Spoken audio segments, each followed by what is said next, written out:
Who are you? What are you doing here? I'm Peter Parker. Spider-Man sent me. He does know Spider-Man. He's cool. Knowing Spider-Man does not make him cool. This is the Dr. Chris radio show on WCW, and joining me tonight to talk about Blood Hunt, which is Marvel's big vampire crossover event, is one of the people from the Spidey Dude Radio Network that is a co-host of This, That, and the Other Thing. What show are you on, Ashley? I forgot. I'm on Ultimate for them and Spectacular Spider-Man and a few other things. So. Gotcha. And you're also dressed appropriately. For anyone who's listening to this on the radio, you can't see her, but if you watch this on the YouTube, which will be posted on later, right afterwards, Ashley is dressed like a gothic princess. So she kind of reminds me of a character from an anime I saw, which was like a little pixie vampire thing. She's all cute and adorable, but then she'll rip your throat out. But joining me from someone who knows something about ripping people's throats out, because he ripped mine out at the end of Blade, and only to turn around and have Blood Hunt happen the way it is, we have Bryan Hill returning to the show. Thank you, Bryan. My name is Optimus Prime. Yeah, so I'm happy to be here. It was great that it was like very last minute to be like, you know what I should have on? Bryan worked on Blade. It's because I'm always working. So you call me at my desk. I'm literally finishing a screenplay to turn in like hours. So I just happen to be at the desk doing a little bit of work. I'm, it's like the business is really like just, you're like this butterfly from product to product to product, like flower to flower to flower, you know what I mean? So like you're never in stasis, right? So like I just happened to be at my desk, I just looked at social media and I was like, yeah, sure, I'll need a break around then. Let's talk some Blade. Yeah, well, you came on when I think we were like 4 issues into the beginning of Blade last year. And that was fantastic because we bonded over Blade and I really enjoyed your take on Blade. Really quick, what is with Marvel these days in like 10-issue arc books? Like Strange had one, and like Morbius had one, and some other characters have had one. What is this 10-issue? That's it. Then we're done. Well, as obviously the commander of all things Marvel, I could certainly answer the question. No, I have no idea. Like to be totally honest, I'm so busy all the time that I just sort of write the books and then find out how many issues I'm going to get and just kind of, make the story work sort of, when those numbers come in, because I just don't have the time to kind of dwell on the business and the releasing of all of it, right? Like, so I was at a signing yesterday in Ventura. Comic Book Day. Yeah, like most of the books that were there, I think I have them in boxes here in my place, but like I hadn't really seen them in the paper, really. So yeah, I'm really just like this weird like Colonel Kurtz figure that is sequestered in his home office, and then I just send scripts out into the world and let people turn them into books. You end your book with the Adana, with Blade kind of just sitting on a rock being like, I'm exhausted. Yeah. But now, Blood Hunt #1 has come out, and it is all over the internet, so I really don't care about spoiling this. Blade is revealed to be the big bad of Blood Hunt. Your book only came out 2 weeks prior to this book coming out. Well, I know there's a story obviously coming, but like 2 weeks is an eternity in the world of superheroes. I mean, a day. It might even be like an hour. Okay, if it makes you feel any better, just comparing like narrative worlds and their timelines. Technically, Ray met Finn on a Monday, and then by Friday, she was like fighting Palpatine. So like, if you think about what's happening in Marvel, the 2 weeks is a long time comparatively. That's all I'm saying. That's all I'm saying. It's true. It's true. So like, we're not even true. like in Jedi time. Like 2 weeks is like, I mean, who knows what could be happening? So like, it's a long time. Now, you end your book, but obviously Blood Hunt was at the printer probably at that point. Your book is coming out in the market. Bloodhunt is at the printer. Bloodhunt mentions a storyline that happened over in Moon Knight. When you ended your book, did you know that you knew well in advance that Blade was about to become the villain for Bloodhunt? Yeah, I mean, they informed me for sure, kind of when I was deeper into my storytelling, but it didn't necessarily have to affect the story I was telling, In fact, I was kind of like, okay, cool, because my whole thing is this sentient representation of evil, basically, of the, of atrophy, of entropy, shows up. And I love the concentric circle effect, like the stabilization of good and evil in the world of Marvel, outside of that. So I was like, okay, cool. This is kind of all feeding together, even though it's not a direct thing, like the Adana didn't cause X, Y, and Z. I sort of just like the idea that it's kind of part of this larger wave of evil supernatural things sort of rising within the Marvel universe. So I was like, yeah, I was like, cool. It makes sense, makes sense to me that you would carry it on. But it didn't have to affect the story that I was telling, the way I was working with the character and the way I wanted to wrap up my little run on Blade. Yeah, because the characters are the structure, which unfortunately I'm not a Moon Knight fan, so I did not read issues 16, 17, 18 of Moon Knight, where he fights this vampire clan, who he kills this is the original Moon Knight, who just recently died and replaced by the black and white Moon Knight that's now running around with Tiger, right, or whatever his name is, in the beginning of the Bloodhunt story. So I didn't know who the structure was, except with the exception of one character, who was Bloodstorm 1, who is the clone of Dracula. I don't know if this is still that same character, just because a couple of these characters do share names with other Marvel characters that have nothing to do with vampires. Sure. Yeah, all of that stuff that was happening, I was aware of, but I had a story that I wanted to tell, and I wanted to kind of keep the faith of that narrative. So I didn't feel the need to bring in things just to directly address the continuity of this and that. So it seemed like it could all exist in parallel to me experientially, and I was fine with that. Ashley, what did you think about Bloodhunt? I was kind of thrown for a loop with the end and Blade being the big bad. Going through it, I mean, it was beautifully written. I mean, based off of, like he said, your Blade before, I like that you kept your own storyline for that. I do have a question, though, involving this. So you kept your storyline the way that you wanted it, but when you were writing for Bloodhunt and all of that, was there guidelines that they were telling you that they wanted you to do, or you just wrote your story and then if anything needed tweaked, you went and did that? Yeah, the way I tend to treat sort of editorial continuity is I just, tell the story, I turn in the scripts. If they have an issue with something that I'm doing, then they'll let me know and then I'll course correct. And so I really lean on my editors to be able to be like the lore masters here. Yeah. It's like I've never worked on Star Wars, but I imagine you can't pre-think it, right? You just have to. I would just go into that situation being like, okay, this is what I want to do. And then if Pablo or somebody comes in and is like, no, you can't do that because in the Acolytes such and such, and that happens. And then in the Return of the Rey thing, and then you're like, okay, and then you sort of change it around. I mean, same thing that years ago when I was working on Batman and the Outsiders, I had a whole thing I was going to do with Ra's al Ghul. And I mean with Talia al Ghul. And then it was like, oh, but you can't use Talia because there's this thing that's going to be coming out in the middle of your thing. And so I had to sort of change the story and make it Ra's al Ghul instead. But that gave me Lady Shiva. So, it's just going with the flow kind of and rolling with the punches, switching things up. And were you shocked? No. I mean, anything can happen in comics, right? So right. I wasn't really shocked. There are a lot of kind of broad world events that always happen when writing comics. Like when I was doing Outsiders, there was I don't know, it was the Era of the Villains or something like that. I don't remember what was going on. But there was some big thing that was going on there.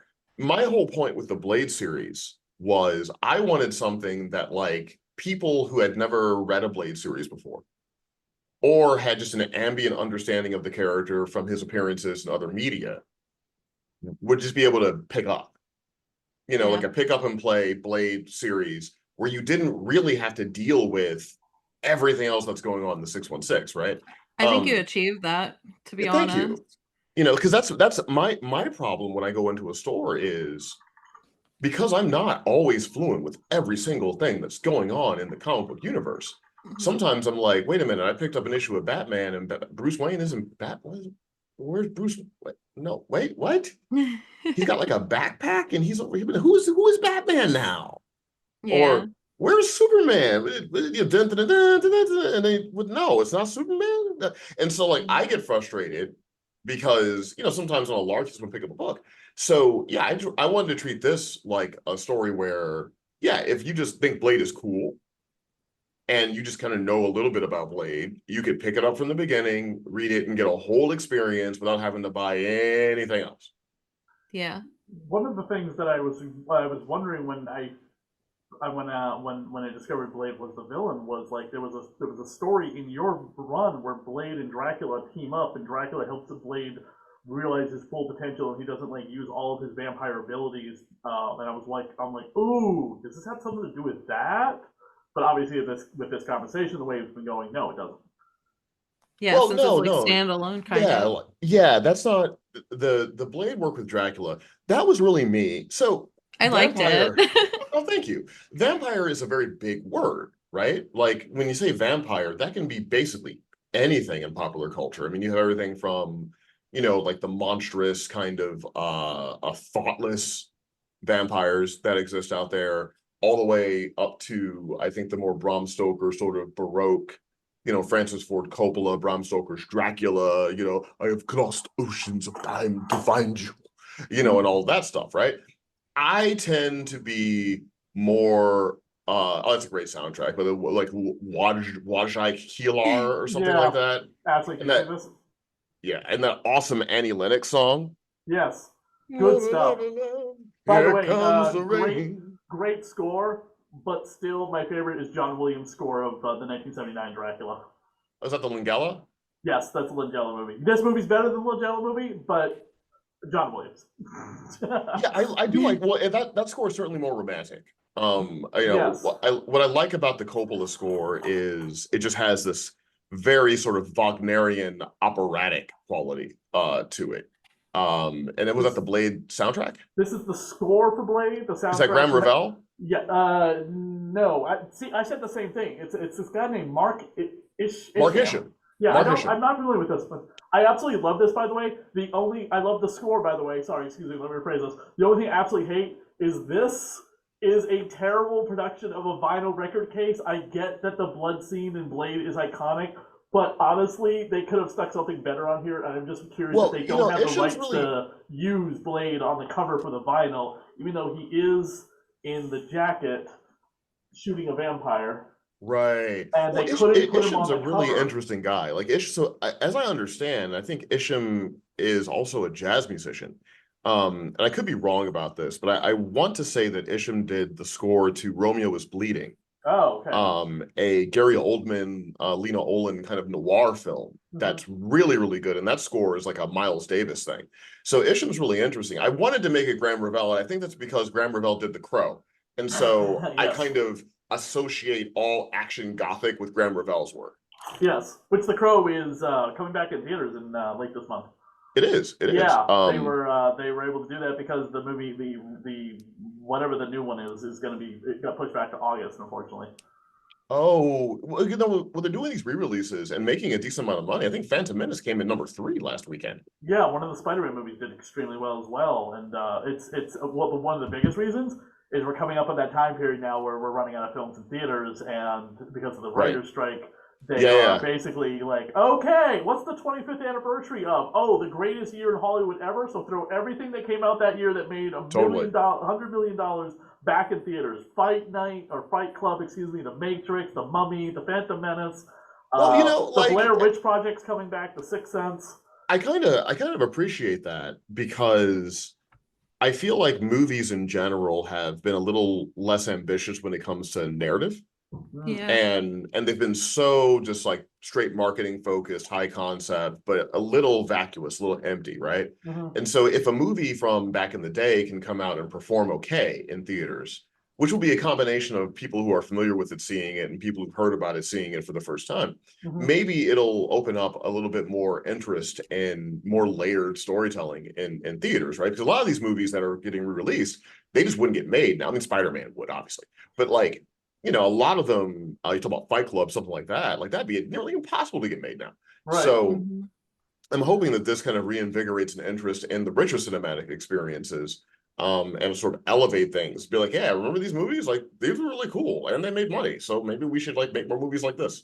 Yeah, I hope so. I hope you both can agree with me on this, especially you, Brian. I believe that Pepe should get nominated for an Eisner Award for his artwork in this book. And I don't know if the Eisners are like the Oscars where they hate horror, but I think the Eisners are a little bit more open-minded than the Oscars.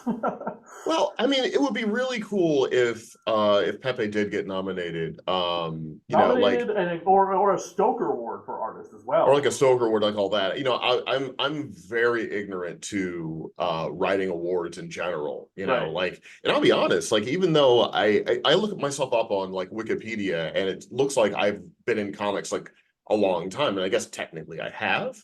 But to be totally honest, I still don't feel like I'm like welcome in comics culture. I feel like I kind of get in, I write a thing, I've got really cool readers that are like super positive, but I don't feel at all like one of the cool kids in comics. So when it comes to something like the Eisners or something like that, I just don't think that's a party Bryan Hill is invited to. But I disagree with that. Honestly, I think I think you should be. I mean, looking at your work and everything, I think that's definitely a party that you should be invited to. And I know you don't feel like you are part of that cool kid group, but as a reader and everything, I think you're definitely a part of it. So, well, that's really cool. Again, the readership is great, and I really enjoy that very, very much. And look, you know, when it comes to that kind of thing, you know, I always want the people that collaborate on my work to get as many accolades as possible, you know, because that's great for them, especially illustrators. Because as a writer, look, I can write 2 comic books a month, finish 2 screenplays, create my own television show, write a movie I want to direct, and I can get all of that stuff kind of done within like a 45-day period. And an artist can basically just work on like 1, maybe 2 books, but probably 1, right? And so they do the heavier lift in comics. I mean, that's just full stop, you know, like I can, you know, it's like the old adage in screenwriting. You write, you know, and now the Indians take the fort, right? And that's a sentence, you know.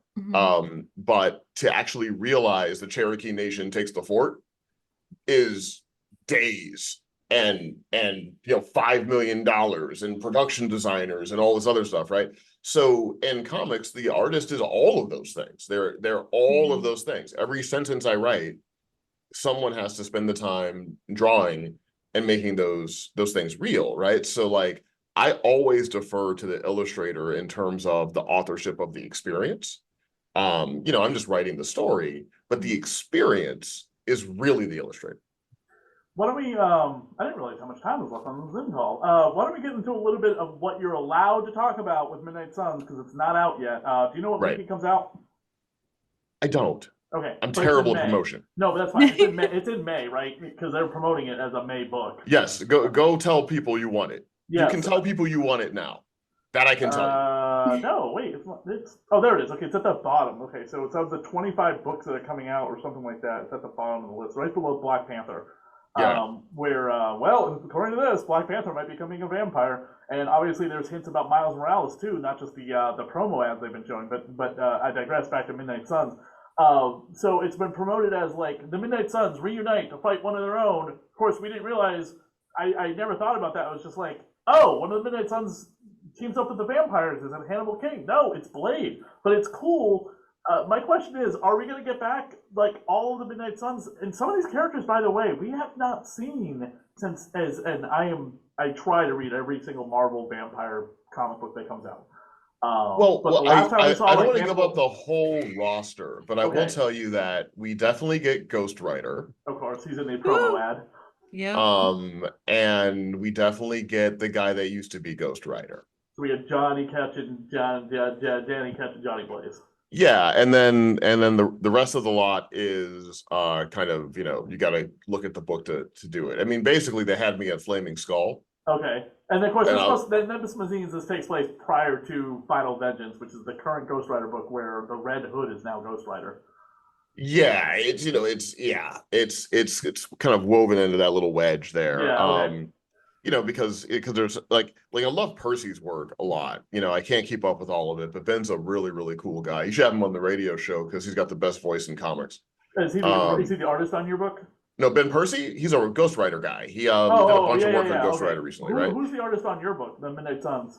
Oh, bloody hell. Let me look that up. I should know that. Here it is. German Peralta? Peralta, yes. Is that his real name, first name German? Yeah, I think so. Maybe it's German. Yeah. There's a little thing above the A, so maybe it's Mr. German. Peralta. Okay, Mr. Peralta. Gotcha. Yeah, no, and that work is really, really great. But yeah, it was an opportunity to kind of mess about with more horror in the Marvel universe, and I like doing that a lot. Because I'm a horror guy. Like primarily, I'm a horror person, and no one really knows it. But like that's my first love as a genre, and I've recently been able to do some significant work in the area, which is great for me because that's really what I came into Hollywood to do, was to do horror things. So anytime someone gives me an opportunity to do like a spooky tale in a book, I'll certainly take it. Now, even with like my Ultimate Black Panther stuff I'm going to bring some horror elements into that pretty soon too. Well, it's funny. That's a great idea considering you're also working with the guy who co-created Cassie Hack from Hack Slash. Right. Yeah, Stefano Caselli. I do, by the way, I do Goth Girl Horror, the Hack Slash podcast. Oh, there you go. Lucili's a good dude. And Caselli's a great dude too. I mean, he's really brilliant. So like that's really like my favorite storytelling. Mm-hmm. I think it's the most philosophical. I think it is the most democratic in the sense that it's the most experiential horror. Like people like, if a horror story is cool and scary, people will like it. It doesn't really matter who tells it. Doesn't really matter who's in it if it's in separate media.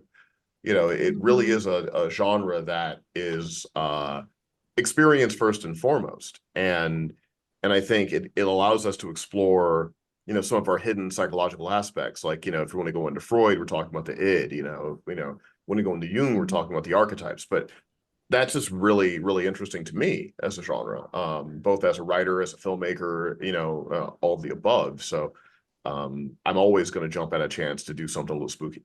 Cool. Actually, we got like 4 minutes left with this call, but why don't you ask Bryan another question real quick? I don't have any other ones right now. I'm just so enthralled listening to him. He's just so interesting. He's a true storyteller, though. He really is. Actually, that's very kind. You guys are very kind. I didn't realize this Zoom call is going faster than I was expecting it to, but the timer or whatever might just be because we entered the room. I think as soon as you enter the room, it ends up killing up the time. But I was gonna pop quiz you on vampires in the Marvel universe to see what you knew and what you didn't know real quick. I'll fail all of that, but knock yourself out.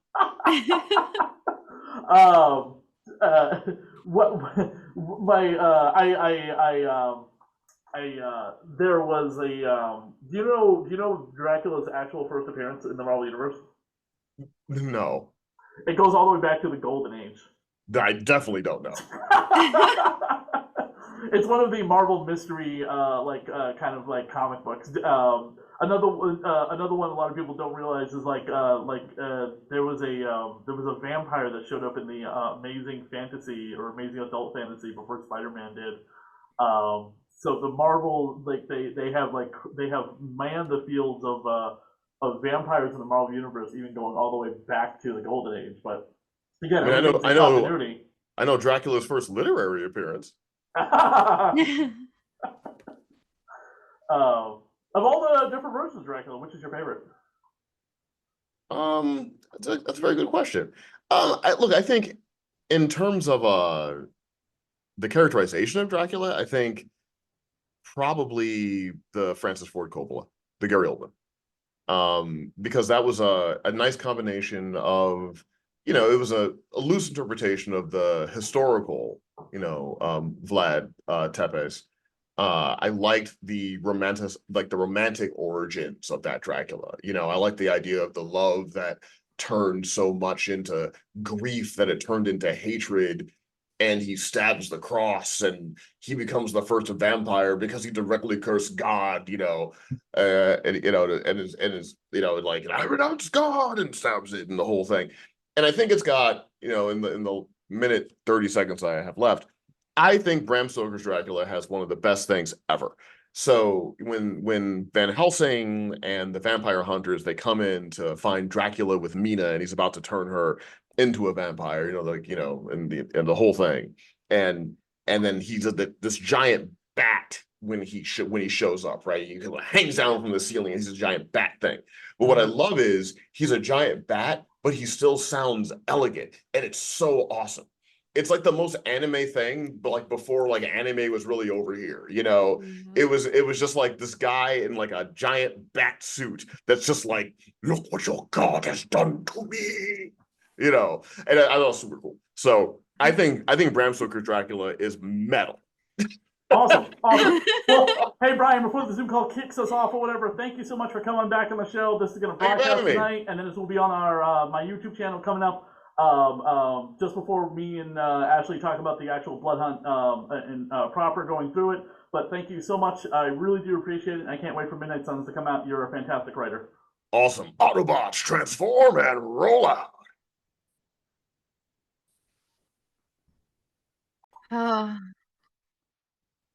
And thank you, Brian, for joining us to talk about your part of the Blade universe and how it segues into Blood Hunt. Obviously, there is something that we will learn coming up about that piece of information. He can't talk about it yet because the story just started on Free Comic Book Day and this past Wednesday. Just like he couldn't talk too much about Midnight Suns, as that has not come out yet. So, but we will dive into all of that as soon as it happens. So I picked up, and I kept posting in the video like the cover, which is very similar to a regular cover for the Blood Hunt #1. Ashley, why don't you hold up your copy with the shiny metallic foil cover? Pull it back just a little bit because the light is glaring right off it. It's really blurry, yeah. Yeah, that's not going to do it. That's not going to do it. Okay. Well, nope. So wait, there we go. That's perfect. That's really good. All right. So my book, by the way, was $6.99 because it has 5 extra pages of content in it, which are also there are slight alterations with some of the other artwork in there. How much was that foil cover? I don't know. I think it was like $6 to $10. All right, so $6. Yeah, I think it's $6. Right, yeah, that makes sense for the because of the foil cover of it all. I thought I had packed with me. I'm digging through my bag now, and I don't know if I did or not. Or maybe it's in my jacket. I thought I had packed with me. There were Blood Hunt trading cards that came out. Did you get those? No, I didn't. And I didn't even know they existed until you told me, because none of the shops here I asked, none of them had them. They never even got them. So apparently I was told from 3 different sources, either 8, 10, or 12, because some shops didn't even get all of them. They just got a box full of plastic vampire fangs, and they didn't even know that there were cards in there until they started opening them up. Now, the biggest complaint is that the vampire fangs have been packed and pressed up against the cards. The cards are all mostly dented or damaged, so they are not in mint condition. A lot of the cards, it's repurposed artwork, so there's not original artwork on the cards. So if that's what you're hunting down, don't worry about it. One of them is Blade's card is Brian's cover to the cover to Brian's Blade #1. As well as the Dracula card has got like an image of Dracula from a previous thing as well. And then the writer and the artist have their own cards too. And they come with red vampire fangs. So I guess the vampire fangs are supposed to be like drenched in blood. These are your typical vampire fangs that you see in like Halloween buckets. So the plastic things, don't put them in your mouth. You're going to cut your gums apart for one thing. They don't even line up with your teeth properly. I don't know who. I would love to meet whoever the manufacturer of those fangs are. Because nobody has that set of teeth on planet Earth. They do not have 3 bottom teeth with 2 canines on either side. It's a mystery I want to track down, but I digress. I want all those cards because I'm that much of a freaky vampire fan of the Marvel Universe. I've had both Gene Cullen, before he passed away on my show, and Marv Wolfman, who were the writer and artist on Tomb of Dracula, one time or another. By the way, Marv Wolfman, who is the creator of Blade, said that he has never watched a Dracula movie. He's only ever read the novel. That's interesting. Yeah, very interesting. Yeah, he said he didn't want the new movies to influence how he wrote Blade. Even though he's not writing those characters anymore, he still does not want to see them. I can appreciate that, though. Like, yeah, don't want any outside influences, because it's going to take you in a different direction potentially than what your mind has created for this character based on like literature and things that you've read. So I think that's pretty interesting. What did you think of the first issue of Blood Hunt and overall? And how much of the Vampire Marvel universe were you familiar with? Honestly, I wasn't super like knowledgeable about it. I went through and binged a lot of things before we decided we were doing this show, so I could be familiar with characters and things like that. But oh my gosh, this book is like right out the gate, just action and crazy pandemonium, and I freaking absolutely loved it. So I'm excited for the rest of it to see, where it ends up taking us in the next, issues. Oh my gosh, it's great that I want to get every spinoff for this and read everything now. So I mean, the Avengers just get decimated by this blood pack, which is like, wow, this is the Avengers, and this isn't like a Z-list team of like also-rans. This is Falcon Cap, who's going to have the movie coming out, which, by the way, if you go to McDonald's right now, you can go get your kids Captain America, the New World Order Happy Meals. Already spoilers galore at McDonald's for a movie that doesn't come out until spring of next year. We are a year away. Because the movie, by the way, if anyone's not realized, that movie was supposed to be out this weekend. So McDonald's was ready. Had it ready. Yeah, and they were like, we don't care. Our contract says to get that, and we have warehouses full of Captain America toys. We have to get it out. I guarantee we're going to start seeing Captain America action figures in the store shelves soon, too. So Probably. But the reason if it was already in the works, they're like, we're releasing. I don't know. Well, let me rephrase that. I know exactly where Captain America is, Steve Rogers, because I read the Michael J. Straczynski Captain America comic book. I love it, by the way. Go pick it up. So he's doing his own thing in that book, but he's in New York. He's on Earth. But the Captain America of this story is going to be the Sam Wilson Captain America, which is fine. I don't know where Steve is, but the Avengers get decimated, and the Blood Pack, the structure, as Blade calls them, captures and kills. They capture Scarlet Witch. They decimate Thor. I don't think he's dead, but he does get something shoved through his freaking head. And T'Challa is killed. Right.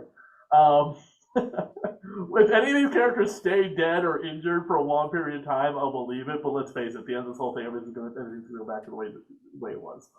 Yeah, but it's interesting to see how this is going to play out, though, leading up to that moment, because it's coming, but watching these characters like, getting injured and killed and all of this, and these are supposed to be, the people that are protecting humanity and the world, and they're all just dying and like getting hurt and injured to like crazy like ways. Like, it's just insane the ways that they were using to take some of these characters out in that first book. It's incredible. I mean, and this is very reminiscent of DC versus vampires. In that book, the vampires conquered the entire planet within a couple of issues, and within panels we're seeing all over the planet there's attacks happening. It's not just typically like New York City like it always is. I mean, this is a global scale attack that monarchs like Dr. Doom have like prepared ahead of time, because he's always going to have that master plan ahead of things.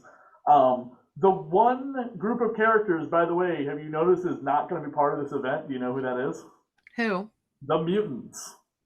Oh, well, they were in the. Is there a Wolverine tie-in coming or anything, or an X-Men? I don't think so. I mean, other than that one that they did with the Free Comic Book Day one. Right, but that's tied into the upcoming End of Krakoa storyline. Yeah. Okay. So I don't think there is, actually, now that you bring that up. Yeah, I think there is at least a Deadpool and a Wolverine tie-in book, but the mutants are dealing with bigger problems right now with the fall of the Krakoa storyline, so they might be going off and doing that, and maybe they'll show up at the end of this. Because I think both things are kind of running concurrently. Because like the big 700 issue of Uncanny X-Men supposed to come out, and that's the final end of the entire Krakoa storyline, and then they relaunch 8 new X-Men titles back to issue number 1: Wolverine and Phoenix and X Factor and X-Men and Uncanny X-Men, so on and so forth. Yeah. But I digress. There was a Free Comic Book Day issue which set up what Dracula's status quo is, and he's not the villain. In fact, he teams up with Blade's daughter, Briella. Yeah. For more on her, go pick up her. She had a miniseries that introduced her. She is revealed to be the daughter of Saffron and Blade. Saffron is a longtime love interest of Blade. I thought she was dead, but at some point, I guess she came back, and her and Blade had a daughter who's 16 years old. When did that happen? I don't know.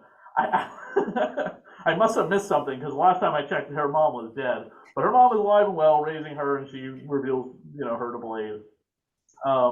She recently teamed up with Miles Morales to help Miles and her dad hunt down vampires. And obviously, we see Blade being like, "Hey, Miles, come with me. There's something I want to show you that's going to help." And it's like, oh, gee, could Miles possibly be becoming a vampire? The ads on the back of every Marvel comic sure gave that away.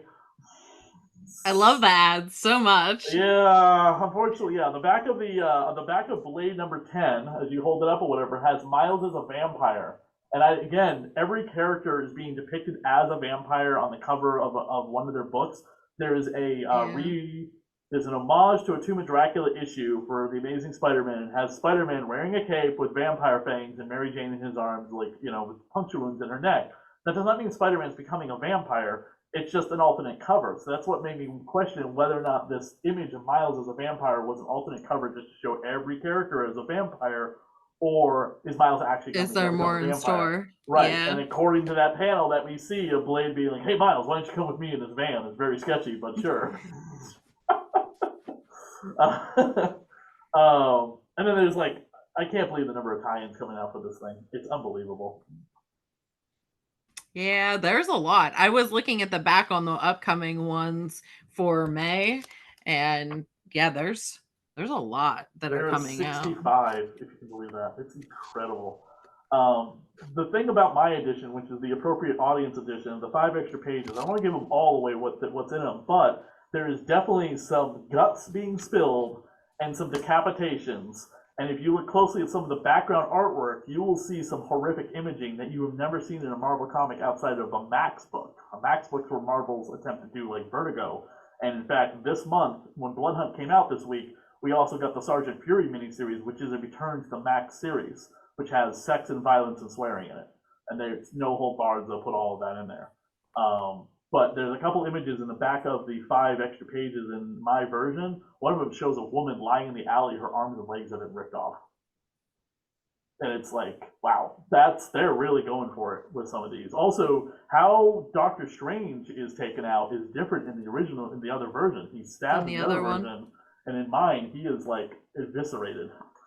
Yeah, it was interesting going over some of the differences page to page with you, because I don't have the same, obviously, as you do. So looking at those differences and the manner of the gore and violence, it's awesome. That version's very really awesome. That's all I can say about it. I can't wait for every issue of this to come out. I'm not getting every single tie-in, but I am getting the ones connected to books that I already subscribe to. Amazing Spider-Man has a couple of variations, only because issue 49 of Amazing Spider-Man, we'll be covering this on the regular network, is a tie-in to the Blood Hunt, but issue 50 then happens. So then they switch over to the Amazing Spider-Man miniseries, which has Morbius show up, because you cannot have a book like this without Morbius showing up. Yeah. So that is why he has both a tie-in issue and a miniseries, because they're running into their big anniversary issue 50 of this current numbering, and they have the Return of the Green Goblin, so they already have stuff planned out. so can't dedicate 3 or 4 issues of the regular book to a Blood Hunt storyline. So that is why we're getting the miniseries.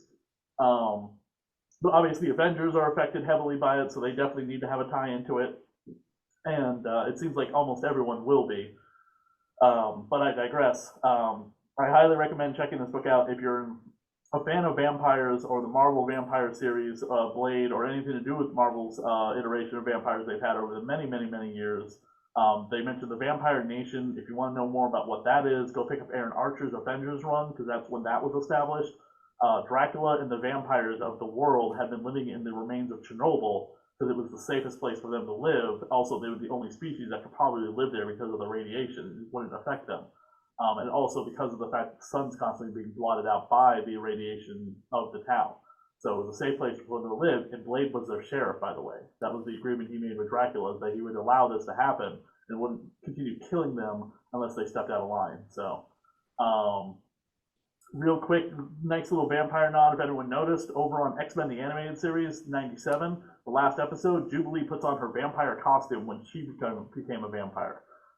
It happened over in Curse of the Mutants. Dracula was killed by his son, and he exploded a vampire bomb in the middle of San Francisco, turning a bunch of people into vampires, including one of them being Jubilee. And she was a vampire for a long, long time because she was no longer a mutant because of M-Day, and it was the character Quagmire, some mutant character from Grant Morrison's run, got the power of the Phoenix and didn't want it, but he wanted to make right a bunch of mistakes that had happened, including some he had caused. And one of the things he did was turn Jubilee back into a mutant and decimate her vampire abilities. So, but she was a vampire for quite some time. But check out our reviews of the Spider-Man issues connected to Blood Hunt over on the Spidey Dude Radio Network. And Ashley and I will be back to talk a little bit more about the other issues of Blood Hunt here on Radio Horror coming up. Probably a couple issues at a time. Thank you, everyone. Ashley, where can people find you? You can find me on Instagram at Original Princess Lollipop, and I'll be on Spidey Dude Radio, so you can check me out on there with them. And you can also check me out if you're in the Massachusetts area over at the Haverhill Library Comic Con on next weekend. I will be there selling my version of Dracula, Vlada, A Dracula Tale, and Detective Demona. And then I will be at the Fall River Comics and Toy Expo, also selling my copies of Vlada, A Dracula Tale. And then at the end of the month, I will be at the Vampire Ball in Hammond Castle in Boston, Massachusetts. So if you're a fan of the show, or if you happen to listen and you're going to be there, please let me know. I'd love to meet you.